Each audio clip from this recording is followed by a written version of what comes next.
If I have to think about how many great people I met in my lifetime, he was one of the greatest people that I knew. His accomplishments were unbelievable.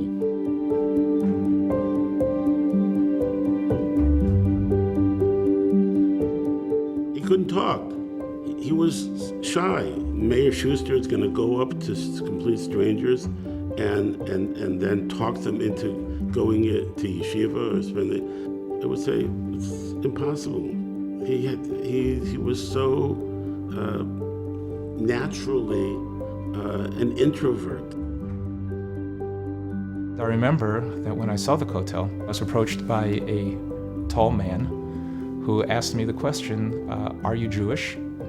And would you be interested in having a Shabbos meal with a religious family, with an Orthodox family? And I guess the rest is history. He was not charismatic, but something in his eyes was so sincere, like sparkling, like family, that you trusted him. He was on a mission. He was driven to relight the flame of every neshama that was in jeopardy or possibly could be lost. He was going to spread as much Torah and light to the world as possible. And he knew that this was his mission, and he certainly believed it was ours as well. There was no ego. There was no shield between him and the people. It was just him saying, this is what I want you to do, this is what you need to do.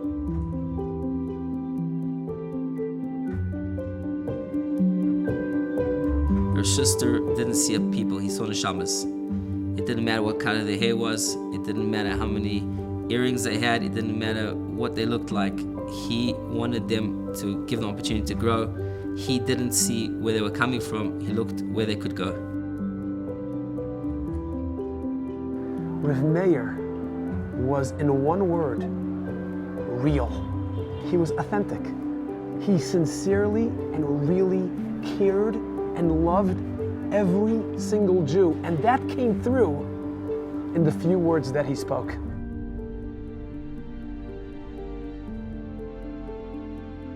He was driven by love of God and love of Torah and love of Am Yisrael. And if you care about people, you just want to go out there and share it. And that's what he was doing. It wasn't about the numbers. It was really, there was something greater than himself. And he was just Hashem's shaliach. I once asked Rabbi Meir Schuster, how many people did you approach? How many people do you think you sent to the yeshivas? And he was very hesitant to answer me. And he said, I don't know. I said, you have to have some type of idea. I said, do you have a number? He says, more than 5,000. One-on-one, I don't think anybody had a bigger effect.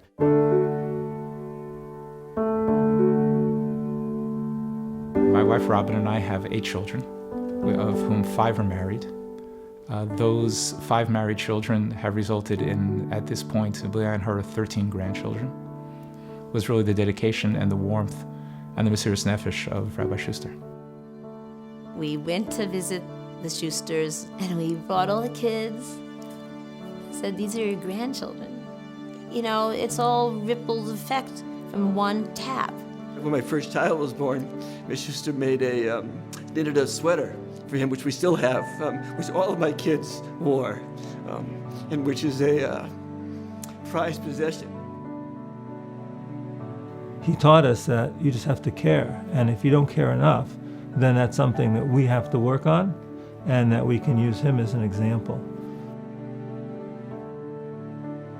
When I just look at him, you stand in awe of a man like this, what he could accomplish. Could you, and I always thought to myself, could you imagine if you had such a passion, you also have other things going with it?